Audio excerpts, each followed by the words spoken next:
He was one of the KGB's most valuable agents, and the Soviet Union's most destructive spy. Oleg Gordievsky is a man who betrayed an empire for an idea. Betrayal or a feat? Judge for yourself. For more than a decade, the senior KGB officer Oleg Gordievsky, who has died aged 86, spied for MI6 before escaping execution by being dramatically smuggled out of the Soviet Union in the boot of a car. He was the highest-ranking KGB officer to defect to Britain, and his most important contribution as a spy was to warn Margaret Thatcher and Ronald Reagan of the Soviet leadership's paranoia at a time when the world was moving dangerously close to nuclear war. Gordievsky first came to the notice of MI6 after a tip-off from a Czechoslovakian spy, Standa Kaplan, who had defected to Canada. Kaplan mentioned Gordievsky as an old friend from the KGB Academy, where they would together question the direction the Kremlin was taking. By then, Gordievsky was a KGB officer attached to the Soviet embassy in Copenhagen.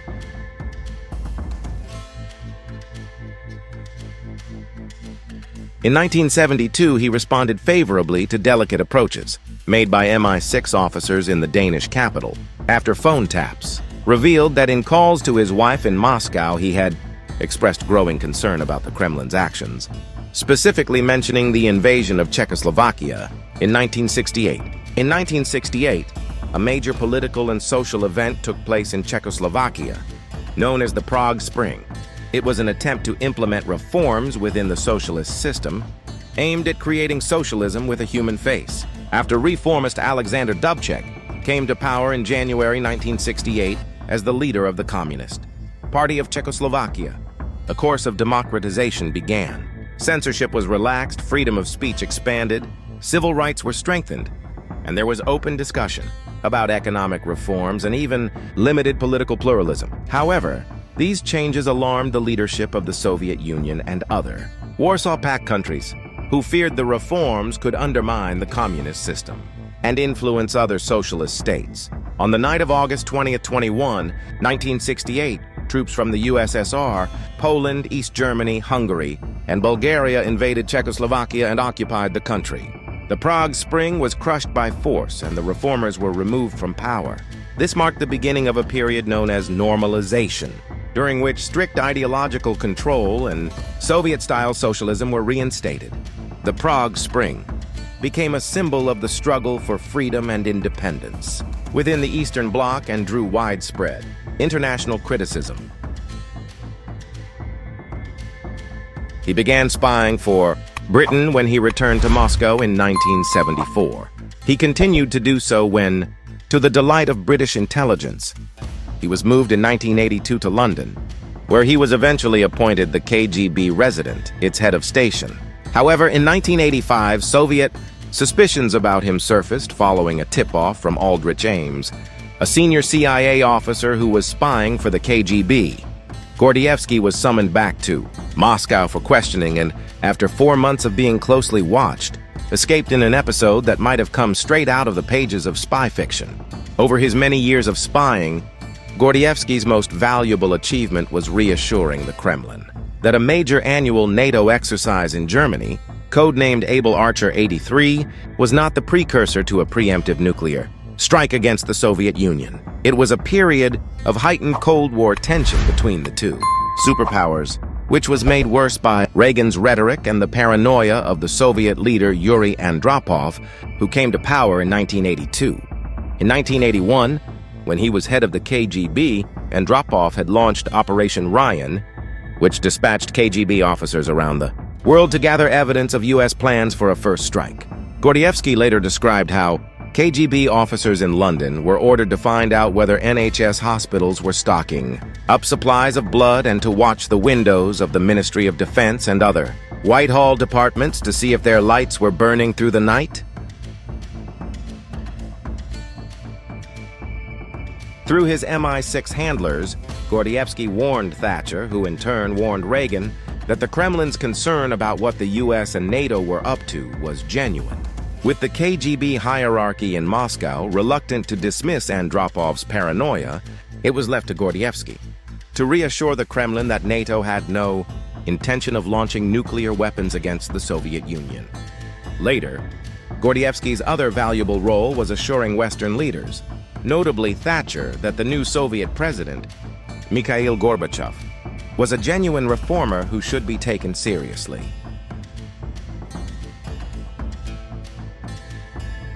Gordievsky was born in Moscow. His father, Anton, was a highly committed officer of the NKVD, the KGB's precursor and an enthusiastic supporter of Stalin's purges. But his mother, Olga, a statistician, hinted privately to Oleg that she held Soviet communism in contempt. While his elder brother, Vasily, was establishing a career in the KGB, Oleg studied at the prestigious Moscow State Institute of International Relations. He subsequently joined the Russian Foreign Service and was posted to East Berlin in 1961, just as the wall was being constructed. He accepted an invitation to join the KGB in 1963 and was posted to Copenhagen.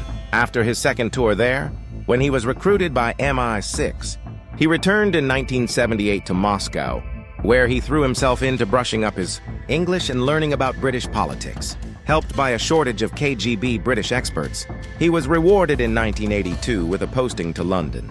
In London, Gordievsky regularly met his MI6 handlers at a safe house in Bayswater.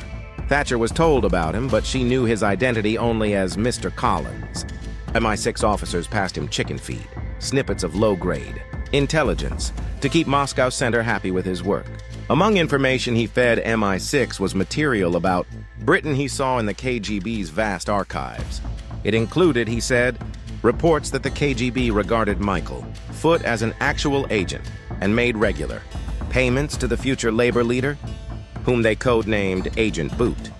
However, Gordievsky's claims about Foot, which he said MI6 believed, were inconsistent and sit oddly with Foot's long-standing record of opposing the Soviet Union and its policies. After the Sunday Times published allegations in 1995 that he was a Soviet agent of influence, Foot successfully sued for libel and was awarded substantial damages. Gordievsky did, however, identify one individual with the potential to inflict real damage to British interests.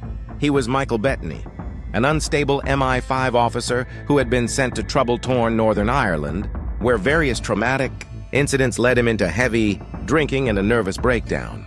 Confused and embittered, in June 1983, Bettany had stuffed a batch of highly sensitive internal MI5 documents, including the names of senior MI5 staff, into the letterbox of the London house of the KGB resident Arkady Guk.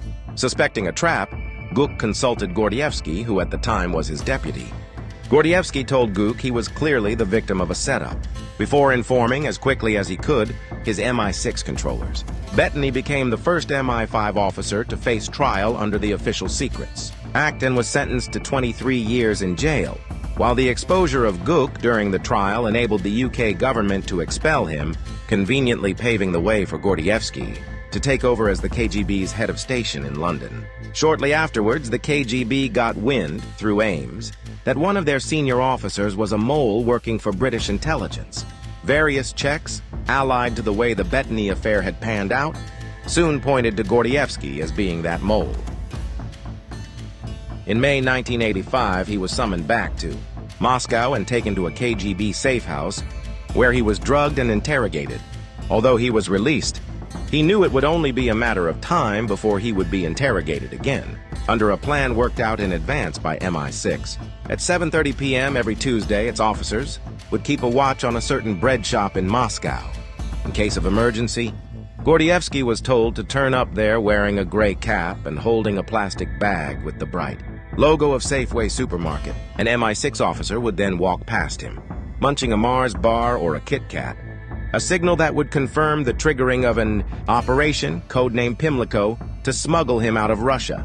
In July 1985, he activated the plan by visiting the bakers with his Safeway bag, and the next day caught a train to Leningrad, now St. Petersburg, where he took another train to a Russian town close to the Finnish border. In the course of an extraordinary day in which KGB teams tried to track down 2 cars driven by MI6 officers and their families, he was eventually shoved into the boot of one of them. After the tensest of moments, Soviet border guards, whose dogs were distracted by the smell of soiled nappies in Gordievsky's car, let through the two vehicles which had diplomatic plates. Gordievsky emerged in Finland and was flown to Britain via Norway. In Moscow, he was sentenced to death in absentia for treason. MI6 quickly found him a house near Godalming in Surrey, where his identity was protected. But he was without his family and lonely, and suffered the withdrawal symptoms that spies so often experience once the excitement of their secret life and defection has died down. Aware of the dangers, MI6 encouraged Gordievsky to write a history of the KGB with the Cambridge historian Christopher Andrew. The KGB, the inside story, was published in 1990, and the following year, Gordievsky produced Instructions from the Center, a book that described how he and fellow KGB officers conned Moscow headquarters into believing their intelligence reports were the result of expensive lunches with valuable British contacts. His autobiography, Next Stop Execution, was published in 1995, accompanied by the claims about Foot. In 2007, Gordievsky was appointed CMG for services to the security of the UK. Later that year, he was rushed to hospital, where he spent 34 hours unconscious. He claimed he was poisoned with thallium by rogue elements in Moscow, a contention that was never proved, but led him to criticize MI6 for not looking after him properly. His first marriage to Yelena Akopian, a KGB officer, ended in divorce. In 1979, he married Leila Aliyeva, whom he met in Copenhagen, where she worked for the World Health Organization. They had two daughters, Maria and Anna. Gordievsky told neither of his wives that he was a double agent, to protect them if they were subjected to interrogation if he was caught or fled. Leila and his daughters were on holiday in Azerbaijan at the time of his escape. Under pressure from the KGB, Leila divorced him. In 1991, she and their daughters were allowed to join him in Britain, but forced separation and the knowledge that Gordievsky had led a double life meant their relationship could not be restored. She soon returned to Russia. Their daughters, who do not use their father's name, are believed to still live in Britain. Oleg Antonovich Gordievsky, intelligence officer, born 10 October 1938, found dead the 4th of March 2025. Oleg Gordievsky forever etched his name into history, not as a hero of one country, but as a traitor to some and a savior to others. His choice split destinies, governments, and views on loyalty. Was he a traitor or a man who stopped the worst? History does not give a clear answer. It is up to you to decide.